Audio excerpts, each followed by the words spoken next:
Assalamualaikum warahmatullahi wabarakatuh. Kami dari kelompok 3 Profesi Nurse di Kesetza Saifullah mau melakukan penyuluhan dengan judul mobilisasi dan pencegahan stroke berulang. Saya sendiri sebagai moderator Anggara Sakti, penyaji Seprima, fasilitator Pepi Chandra, Icel Nia, Biliardi, Enes Yulinar, Bardia, Nila, dan Sylvia, Sri Sudewi. Kemudian observer Deni Ramayanti, Dayana Rahmania, Notulen Lia Utari. Berikut kami akan melakukan penyuluhan kontrak waktu sekitar 35 menit. Kemudian menjelaskan tujuan apa itu tentang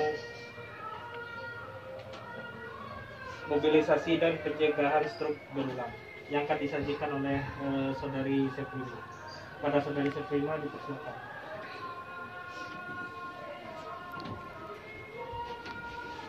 Assalamualaikum warahmatullahi wabarakatuh.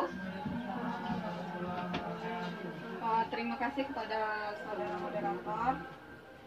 Baiklah, di sini saya akan menjelaskan. Sebelumnya saya akan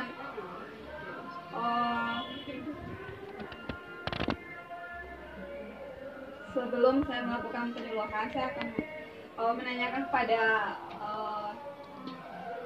peserta audiens, keluarga pasien, apakah ada yang tahu apa itu stroke?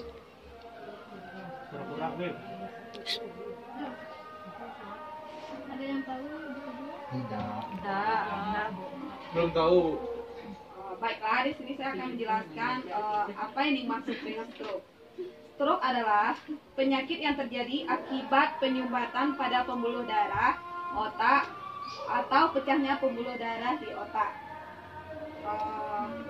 Gimana ibu-ibu? Coba siapa yang bisa mengulangi ya?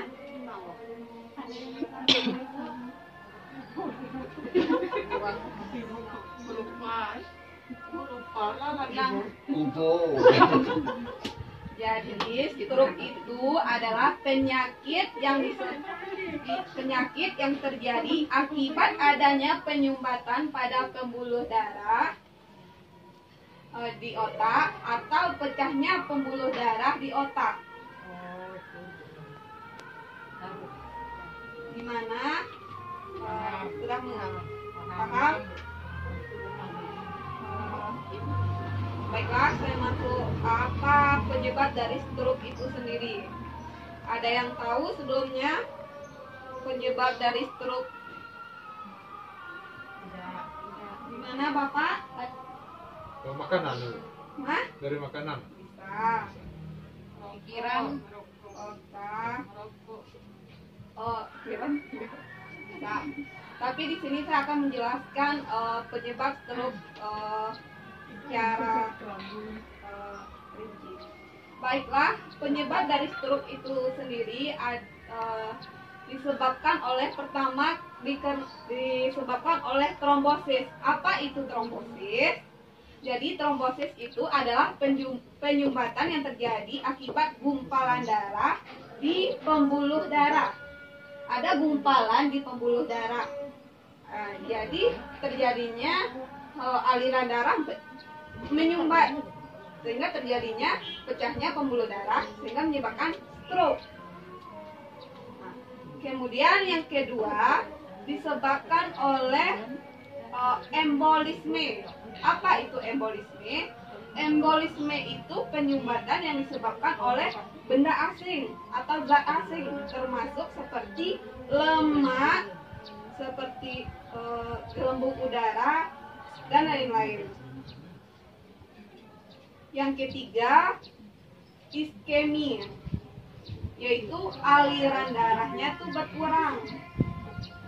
Jadi itu penyebab utama dari stroke itu sendiri. Ya bisa dari makanan, dari rokok itu, sehingga menyebabkan flek-flek pada pembuluh darah sehingga terjadinya sumbatan, sehingga aliran darah terjadinya penyumbatan, sehingga bisa menyebabkan stroke. Di mana ibu-ibu, bapak-bapak paham? Sudah tergambar. Di mana Ibu Sil? Sudah paham Bapak Ibu? Paham. Baiklah, saya lanjutkan ke tanda dan gejala stroke itu sendiri. Jadi tanda dan gejala stroke itu bisa terjadi kelumpuhan pada wajah atau anggota badan. Biasanya itu cuma satu sisi. Kalau sebelah kanan ya sebelah kanan, kalau sebelah kiri sebelah kiri. Yang timbul secara mendadak. Dia timbul secara mendadak atau tiba-tiba.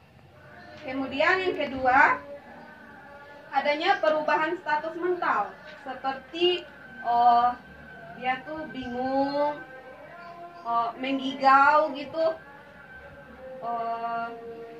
Bisa juga terjadi koma karena adanya pendarahan di otak.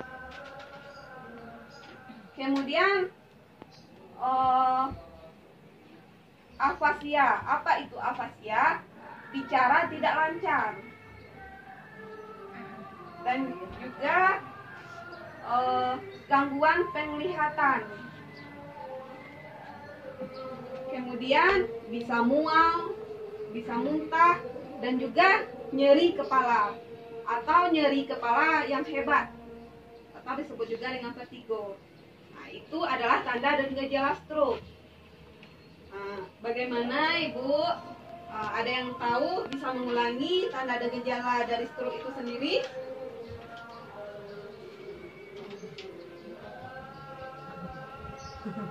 Apakah sudah paham? Apakah sudah mengerti dengan tanda dan gejala stroke itu sendiri? Bagaimana Bapak Pepi? Sudah Bu.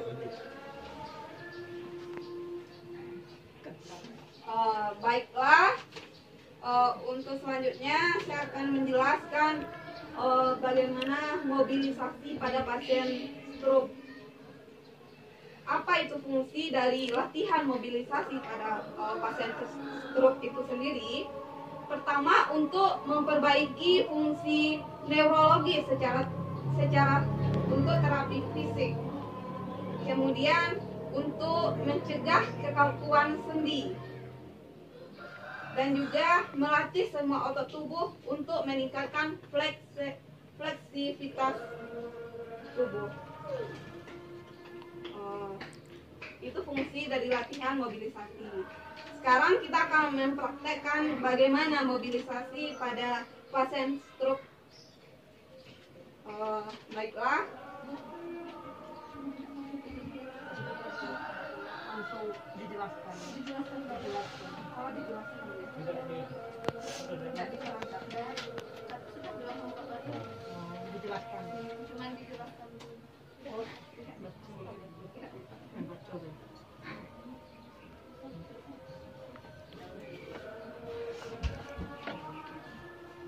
Jadi pertama yaitu pelaksanaan mobilisasi dini posisi tidur.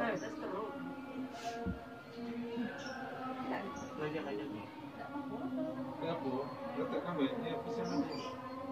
Iya, letakkan. Di praktek kasih terima input. Nah, Iya. Ini letakkan. Dia fasilitator Ya, tapi yang dijelaskan lagi. Kan dari juga sama ini. Pertama, berbaring telentang. Pasien berbaring telentang. Kemudian posisi kepala,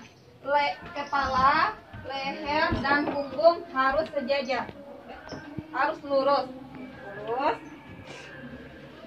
Kemudian letakkan bantal di bawah lengan yang lemah. Bisa misalnya sebelah kanan di bagian lemahnya sebelah kanan, letakkan bantal di sebelah kanan. Bu, bisa agak ke sini nah, Bu. Jadi nanti bisa saya bilang gitu. Oke. Kemudian letak pula 5 menit bantal aja. di bawah paha yang lemah atau yang lumpuh dengan posisi agak memutar ke arah dalam dan lutut agak ditekuk. Nah, kemudian di paha lagi kita diletakkan bantal Sebelah kanan. Enggak bela itu. sebelah kanan. Sudah, itu untuk posisi berbaring telentang. Kemudian untuk posisi miring ke sisi yang sehat. Maksudnya di sini yaitu di mana bahu yang lumpuh harus menghadap ke depan lengan. Bahu yang lumpuh harus menghadap ke depan lengan. Berarti ke sini. Ya, bagian yang sehat ini ya harus digeser ini. Nah, begini. Lalu kaki yang lumpuh diletakkan di depan, di bawah paha dan tungkai diganjal dengan bantal. Di sini pakai bantal. Awas. Nah, ini pakai bantal. Kemudian lutut ditekuk. Ini untuk miring ke sisi yang sehat. Kemudian untuk miring ke sisi yang lumpuh, lengan yang lumpuh menghadap ke depan. Berarti Ngadap ke ini. nah, buat kakinya miring ke sisi yang pastikan bahu pasien tidak memutar secara berlebihan. Tungkai agak ditekuk.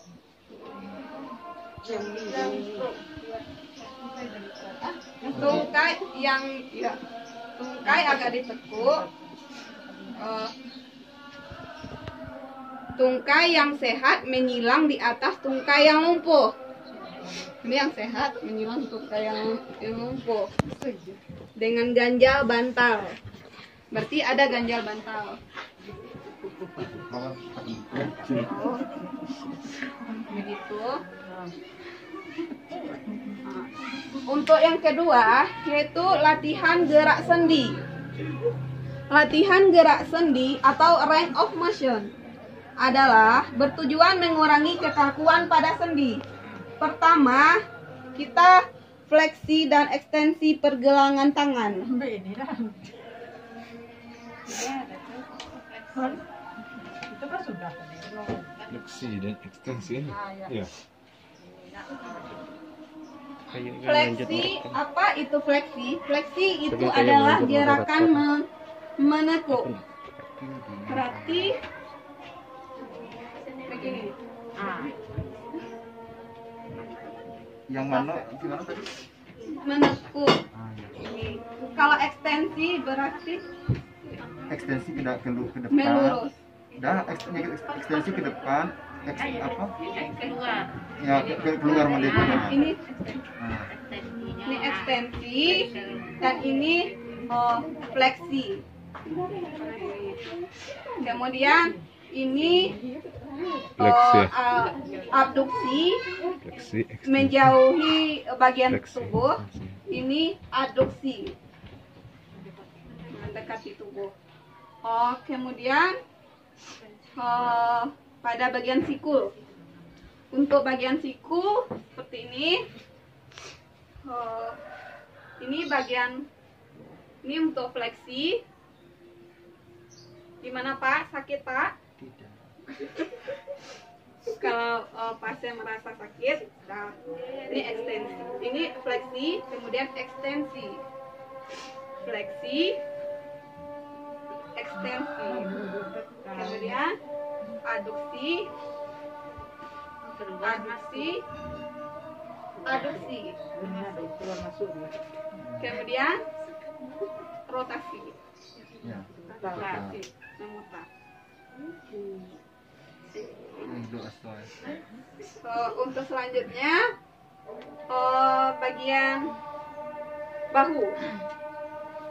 Bagian bahu sama seperti yang tadi, bagian siku dan pergelangan tangan. Untuk bagian bahu kita fleksi. adduksi, kemudian luruskan ekstensi, kemudian adduksi. Gimana Pak, sakit? Kemudian adduksi, kemudian rotasi. Oh, jadi rotasi diputar-putar. Rotasi diputar. Ya. Kemudian untuk jari tangan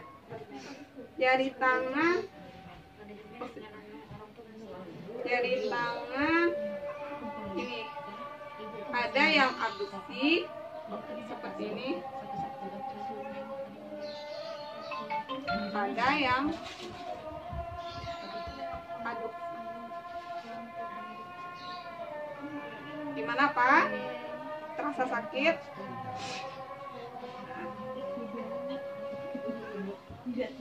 Baik, kita langsung ke bagian kaki.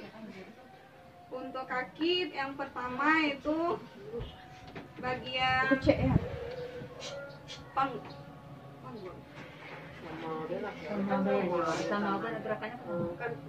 Gerakannya sama dengan bagian tangan.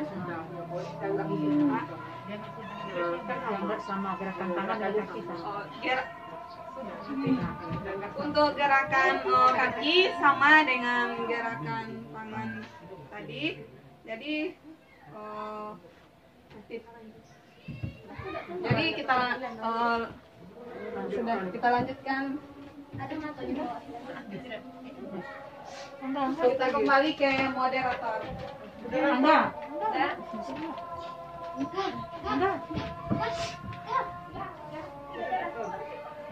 Selesaikan dulu.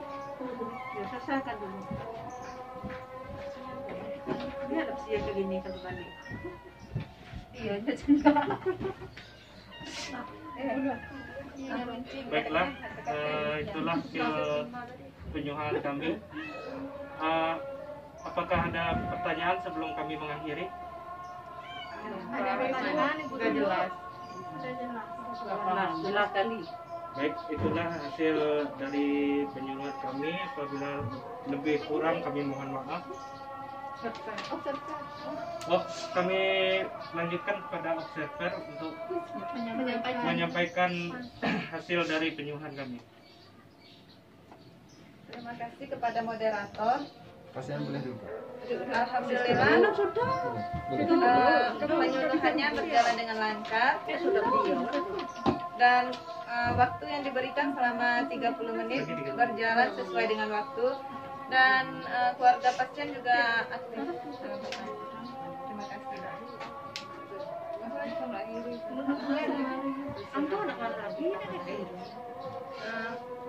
Sampai disinilah penyuluhan kita pada hari ini.